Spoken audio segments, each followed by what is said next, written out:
El modelo KPM de valoración de activos, por sus siglas en inglés Capital Assets Pricing Model, se utiliza para estimar los costos de capital de una empresa.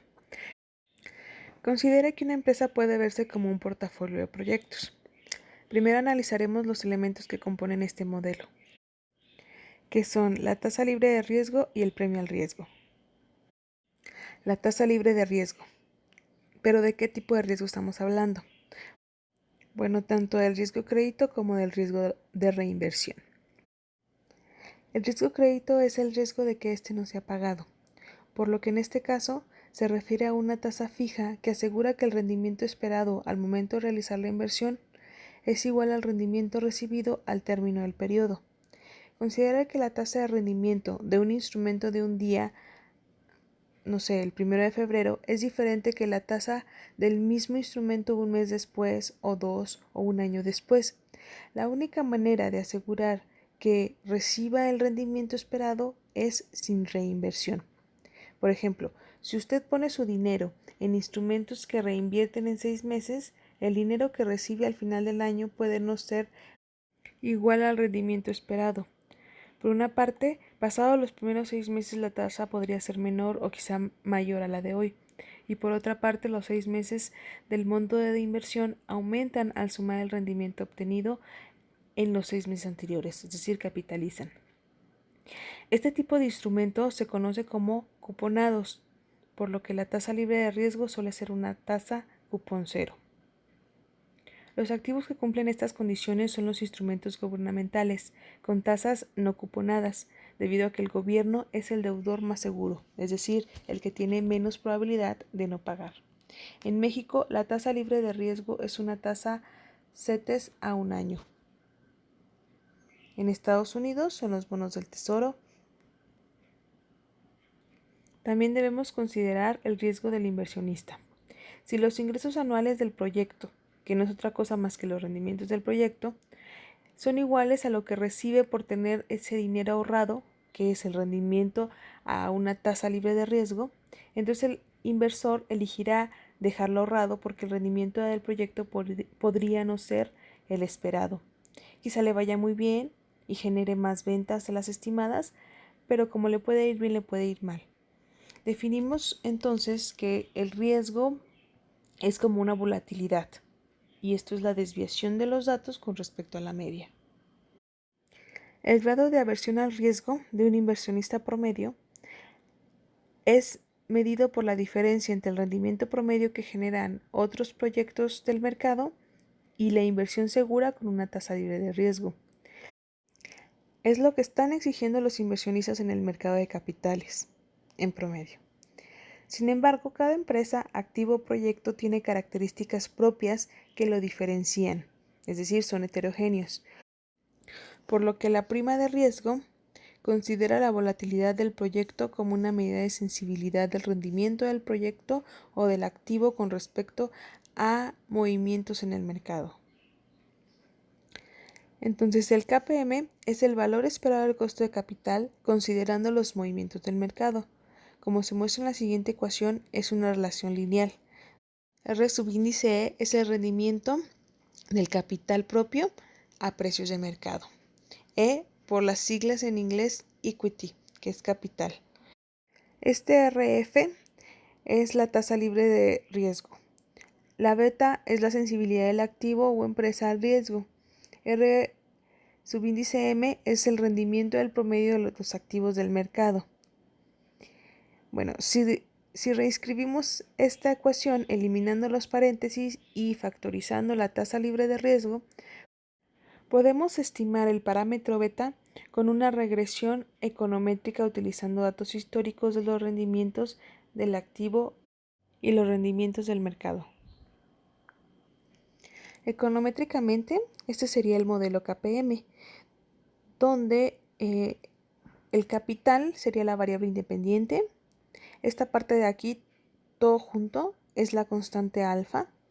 Este es el parámetro a estimar. Y R-M es una variable independiente, que es el rendimiento. El rendimiento es el cambio o variación del valor de una variable en un punto del tiempo con respecto al valor de la misma variable pero en un punto anterior del tiempo, y se calcula con esta fórmula. Sin embargo, con el objetivo de suavizar los valores y evitar valores negativos, se utilizan logaritmos de esta manera. Bueno, el horizonte de tiempo es el tiempo transcurrido desde el primer periodo hasta el último. La periodicidad de los rendimientos es la diferencia entre los puntos de tiempo, por ejemplo, un día, un año, un mes, un trimestre. Si esta es de un mes o mensual, el periodo corresponde a una observación, es decir, al rendimiento transcurrido el primer mes. El rendimiento puede cambiar según esta periodicidad. No es lo mismo el rendimiento de enero a febrero que de febrero a diciembre. Entonces, ¿cuál tomar? Entre más pequeña es esta periodicidad, los rendimientos se vuelven más volátiles. Por otro lado, entre más grande, menos observaciones tenemos, y entre menos datos, el error estándar de la regresión será más grande. Por lo que en este caso se recomienda utilizar datos mensuales. A menos de que tenga muy pocos datos, entonces podría usar diarios. O podría usar anuales si los rendimientos son muy volátiles y su horizonte de tiempo es muy amplio. Una de las ventajas de estimar el KPM es que podemos interpretar cada uno de sus elementos. Por ejemplo, el alfa, conocida como el alfa de Jensen en la estimación, se interpreta como el desempeño administrativo. De tal manera que si el alfa es mayor que esta parte, eso significa que el desempeño de la empresa fue mayor que el esperado en el mercado. Esta diferencia se explica por las habilidades administrativas en términos financieros de la empresa. Otro de los elementos a interpretar es el coeficiente de determinación R². Este representa un riesgo sistemático, que corresponde al riesgo de mercado de capital. Esta variable se mide entre 0 y 1. Por ejemplo, si el R² de nuestra regresión fuera 0.3, significa que los cambios en el rendimiento de mercado explican el 30% de los cambios en el rendimiento de nuestro activo.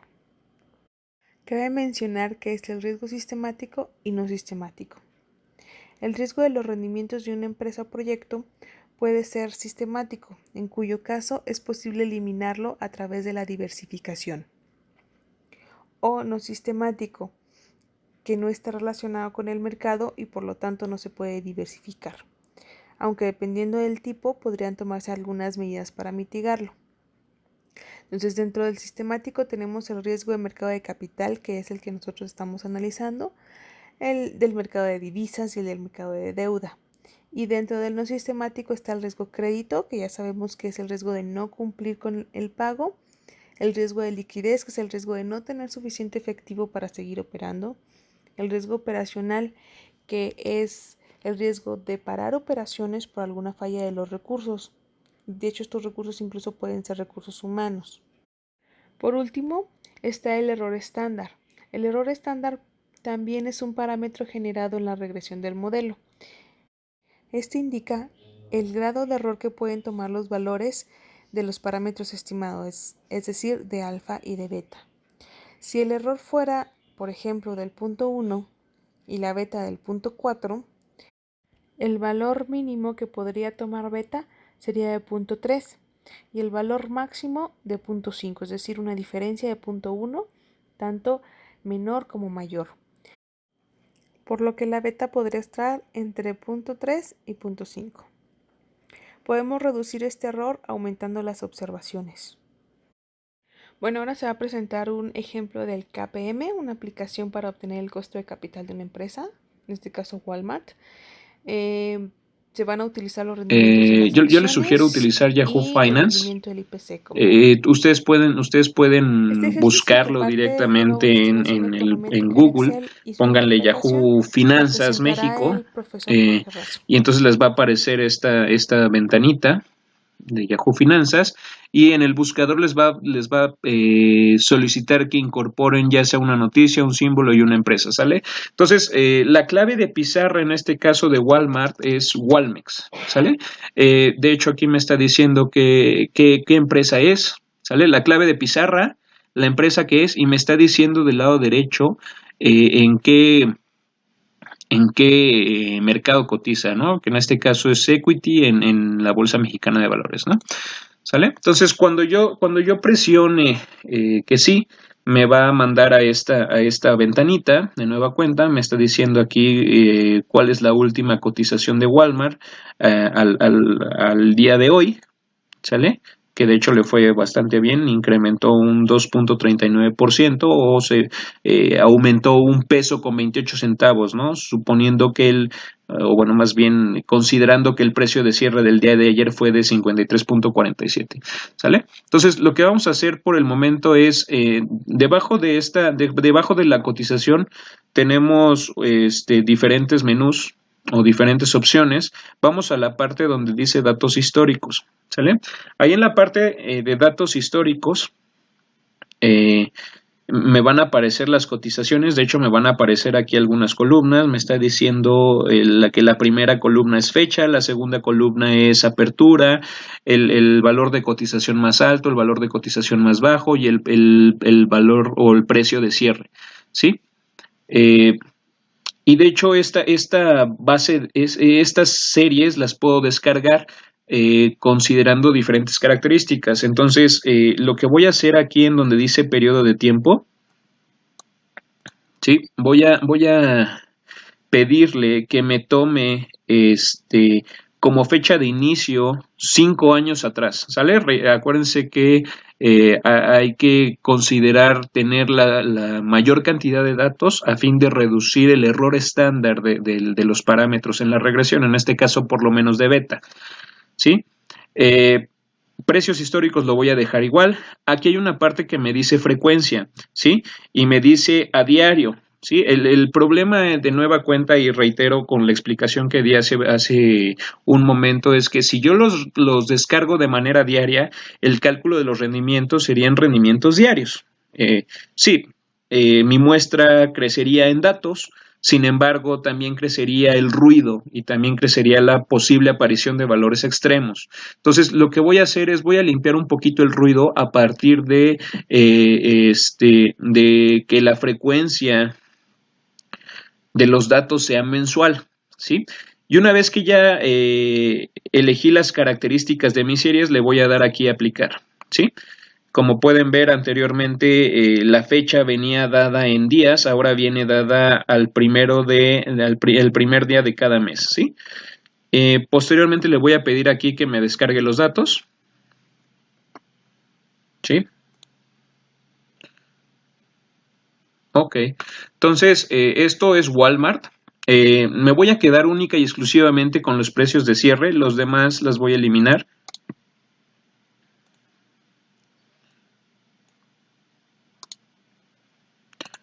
¿Sí? Y aquí la voy a llamar Walmart.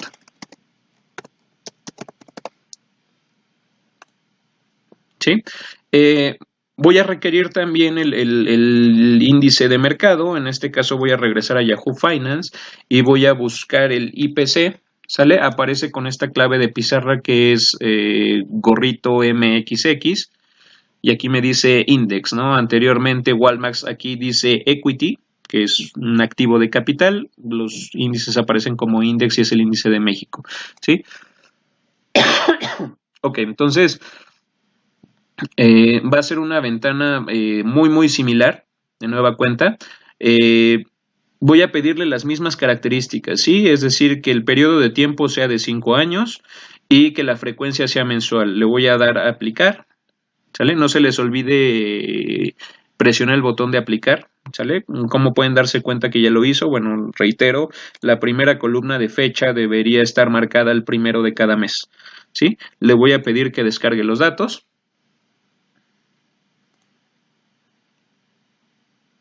Y me voy a quedar única y exclusivamente con cierre, ¿sale? Entonces, lo que voy a hacer por el momento es voy a llevar esta serie del IPC de cierre, lo voy a llevar a mi, a mi archivo anterior de Walmart y los voy a pegar aquí, ¿sí? Entonces, a esta serie la voy a llamar IPC. Sale. Ok, entonces, lo que voy a hacer a continuación es, voy a calcular los rendimientos, ¿sale? Reitero, ¿no? El espacio que hay entre una observación y otra es aproximadamente de un mes o de 30 días, ¿sí? Entonces, el rendimiento que yo esté calculando aquí debería ser un rendimiento mensual, ¿sí? Entonces, voy a utilizar rendimientos logarítmicos en este caso. El rendimiento logarítmico lo voy a marcar como logaritmo natural de el valor final entre el valor inicial, ¿sí? O si quieren verlo de otra forma, el logaritmo natural del valor del dato nuevo sobre el dato viejito, ¿sí? Entonces, este es mi rendimiento logarítmico, quiere decir que de un mes a otro, del 1 de abril del 2015 al 1 de mayo del 2015, la cotización de Walmart creció aproximadamente en 0.00271556 o 0.2%, ¿sí? Vamos a arrastrar esta fórmula, dado que es la misma manera de cálculo.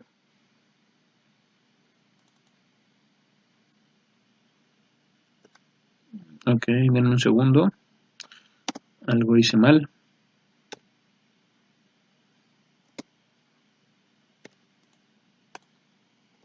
Ok. Voy a arrastrarlo.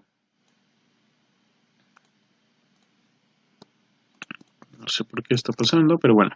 Vamos a darle el logaritmo natural de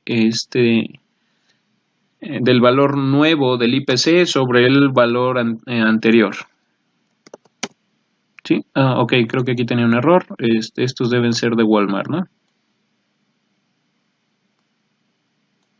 Ok. Ok, entonces otra vez reitero. El cambio del 1 de abril del 2015 al 1 de mayo del 2015 de Walmart fue aproximadamente de un 4%, mientras que del IPC fue de un 0.00271556 o 0.2%, ¿sí? Lo que voy a hacer ahora es simplemente voy a extender esta fórmula, ¿sí? Donde estas dos columnas fueron los rendimientos, ¿sí? No voy a utilizar ningún software para hacer la regresión lineal, voy a utilizar ningún software conocido, voy a utilizar la misma herramienta de análisis de datos de Excel, ¿sale? Esa herramienta de análisis de datos la pueden encontrar en la parte de complementos, no, en vista, no, en datos. Sí, en datos, está aquí en la parte de arriba. Si ustedes no tienen habilitada esta pestaña, lo que hay que hacer es habilitarla directamente desde el menú archivo en la parte de opciones, ¿sale? Hay una parte que dice complementos en esta ventanita. Y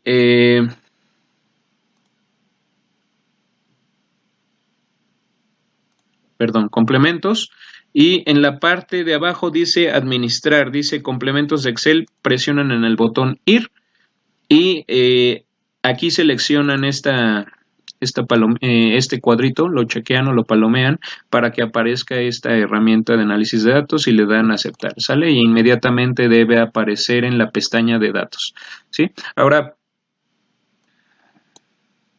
si presionan la parte de análisis de datos, bueno, es bastante extensa, busquen la opción que dice regresión.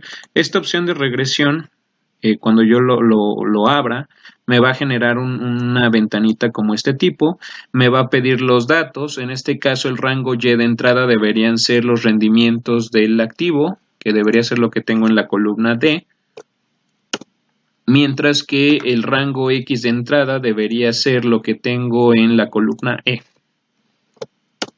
¿Sí? Y las demás opciones las voy a dejar igual, voy a darle aquí a aceptar. De hecho, esta opción de salida le estoy indicando que me abra una hoja nueva para el análisis de regresión. Le voy a dar aquí a aceptar. ¿Sale? Y tengo aquí ya la información de mi regresión, ¿no? Ok. Entonces, de la primera tabla, la que dice estadísticas de la regresión, en la fila número 5 me aparece el R cuadrado, ¿sí? Es decir, esta de aquí, ¿sí? Esta R cuadrado ya habíamos dado la interpretación, me estaba diciendo del total de riesgo del capital, en este caso de Walmart, el 17% es en función del riesgo de capital y el restante tiene que ver con el riesgo no sistemático, ¿ok? ¿Sale? Entonces el 17% tiene que ver con movimientos en el mercado y el restante tiene que ver con otras cuestiones. ¿Sí? Otras cuestiones como riesgo operacional, otras cuestiones como riesgo de liquidez, otras cuestiones como riesgo crédito, no lo sé. Ok. ¿Qué más? En la última tabla, por el momento voy a dejar esta tabla de análisis de varianza, la voy a dejar libre. Lo que me interesa aquí son los coeficientes, ¿sí? En la fila 17 tengo intercepción, ¿sale? Esta intercepción en realidad ya le habíamos dado nombre anteriormente, ¿sale? Es el alfa de Jensen, ¿sí? Y lo que me está diciendo es que mide directamente la eficiencia de las habilidades gerenciales, ¿ok? Mientras que lo que tengo en la fila 18 es este de aquí, va a ser el valor de beta, ¿sí? Que es la sensibilidad al riesgo de mercado, ¿ok? Para la empresa, en este caso para Walmart, ¿sale? Si es un punto 47, lo que me está diciendo propiamente es si los rendimientos del mercado aumentan en una unidad, entonces los rendimientos de Walmart deberían incrementarse en punto 47, en punto 47, ¿sí? Por un aumento de una unidad en los rendimientos del mercado, eh, los rendimientos de Walmart se incrementan en punto 47. Ok. Bueno, como tasa libre de riesgo, se utilizará la tasa del instrumento gubernamental con mayor horizonte de tiempo, que en este caso es la tasa de CETES a un año. Dado que los rendimientos que calculamos son mensuales, también hay que buscar las tasas correspondientes a los CETES de un año con periodicidad mensual. Sí, entonces lo que voy a poner aquí van a ser voy a buscar en Banxico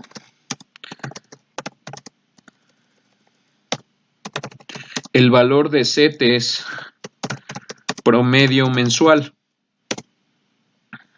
Y me va a aparecer esta opción que dice valores públicos. Voy a entrar en esta parte y voy a deseleccionar aquí esta casilla, ¿sale? Y voy a escoger única y exclusivamente la parte que dice certificados de la tesorería de la Federación, CETES, con vencimiento a 364 días, ¿sale? De hecho, en la parte de arriba, en la cinta verde, pueden ver que es un promedio mensual, ¿sí?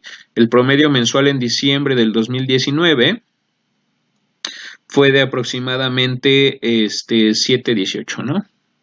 Entonces, voy a exportar la serie, el horizonte de tiempo, en este caso, para el cálculo lo voy a cerrar, perdón. El horizonte de tiempo para el cálculo del CAPM de Walmart va de abril del 2015 a marzo del 2020, considerando los días corridos de marzo. Entonces tengo que tener la misma ventana de tiempo para las tasas libres de riesgo, ¿sí? Entonces le voy a pedir que los datos los descargue desde el 2015 hasta el 2020. Aquí le voy a presionar seleccionar. Lo voy a mandar como un CSV, ¿sí? Y voy a tomar desde abril del 2015, en este caso, Me va a faltar el último mes, el último mes lo pueden ver, de hecho esta serie llega hasta el 1 de febrero del 2020, falta el 1 de marzo del 2020, no pasa nada, simplemente cópienla y la mandamos a nuestro archivo original, ¿sí? Lo voy a poner aquí y a esta serie la voy a llamar CETES, ¿sí? Ok, ¿qué hay que hacer aquí? Hay que calcular la tasa equivalente. Para obtener una tasa base mensual, que es la que se necesita en el ejercicio, calculamos la tasa equivalente. Partimos de que el interés generado de un instrumento con tasa CETES base anual es igual al generado por un plan de capitalización 12 veces. Es decir, por un lado, suponga que invierte en un CETES con una tasa anual del 3.5%. Al final del año recibirá el monto más el interés igual a 1 más la tasa, en este caso a 1.035. Pero si invertimos el mismo monto en CETES con base anual, pero con vencimiento mensual, que igualmente genere 1.033 de intereses después de haber sido capitalizado 12 veces. Entonces, ¿cuál sería la tasa que permitiera que estos dos planes de inversión fueran iguales? Tenemos que despejar este TE de la ecuación. Pasando esta parte de este lado es 1 más la tasa a la 1 sobre 12 y luego le restamos el 1 y bueno, lo dividimos por 12. Esa tasa es una tasa base anual, pero necesitamos una tasa mensual. Lo único que tenemos que hacer es dividirlo entre 12 para obtener la tasa base mensual. Y en este caso, pues es 0.0028. Entonces, va a ser aquí 1 más esta tasa de aquí entre 100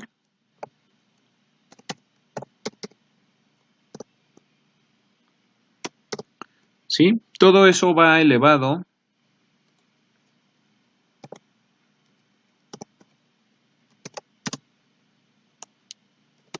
a la 1 entre 12, ¿sí? Y a todo eso voy a quitarle 1, ¿sí?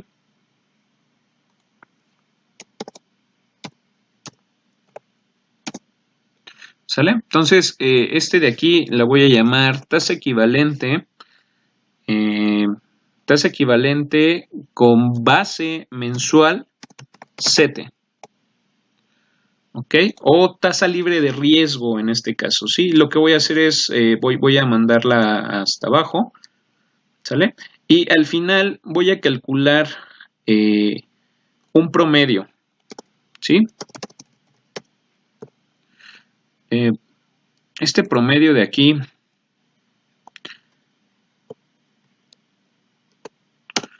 sería la tasa equivalente promedio o la tasa equivalente libre de riesgo promedio durante este periodo de tiempo, del 1 de abril del 2015 al 1 de marzo del 2020, ¿sí? ¿Cómo calcularía, por ejemplo, ahora el costo de capital de Walmart? ¿Sale? Si yo quiero calcular el costo de capital de Walmart, lo que hay que hacer es regresar a mi ecuación del CAPM,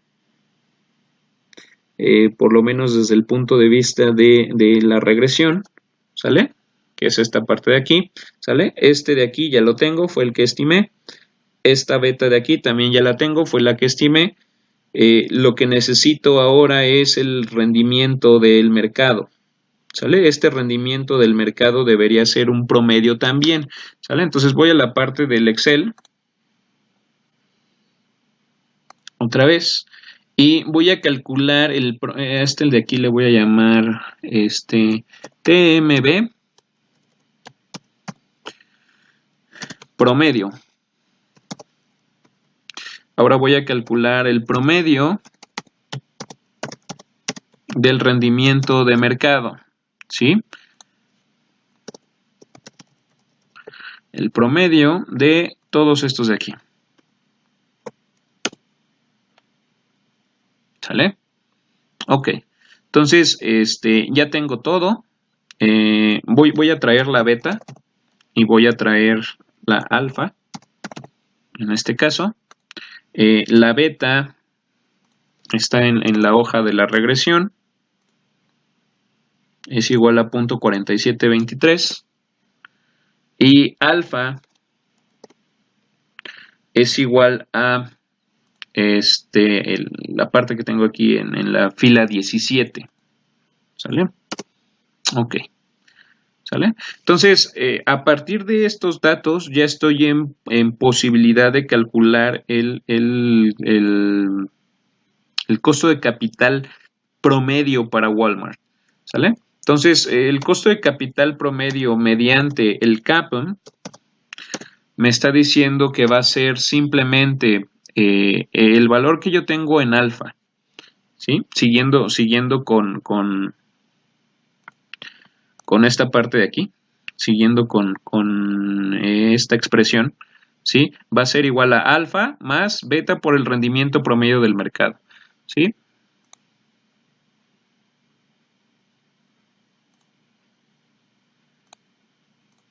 Entonces va a ser alfa más mi beta multiplicado por el rendimiento promedio del mercado, ¿no? Sale.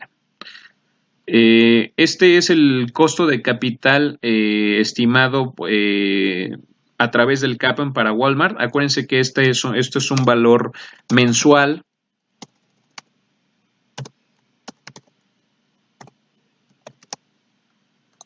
¿Sí? Es mucho más fácil identificarlo como un valor anual, ¿sale? Entonces, si va a ser un valor anual, voy a suponer capitalización continua y lo que tengo que hacer para llevar este valor de aquí hasta de este valor mensual a un valor anual, lo que voy a hacer es voy a tomar 1 más lo que obtuve del CAPM mensual, lo voy a elevar a la potencia 12 en este caso porque tengo 12 periodos de un mes o tengo 12 meses en un año, ¿sale? Y a todo esto le voy a quitar un menos 1. Sale. Entonces, el costo de capital o el rendimiento del capital de Walmart de manera anual durante todo este periodo de abril del 2015 a marzo del 2020 fue alrededor del 7.92%. ¿Sí?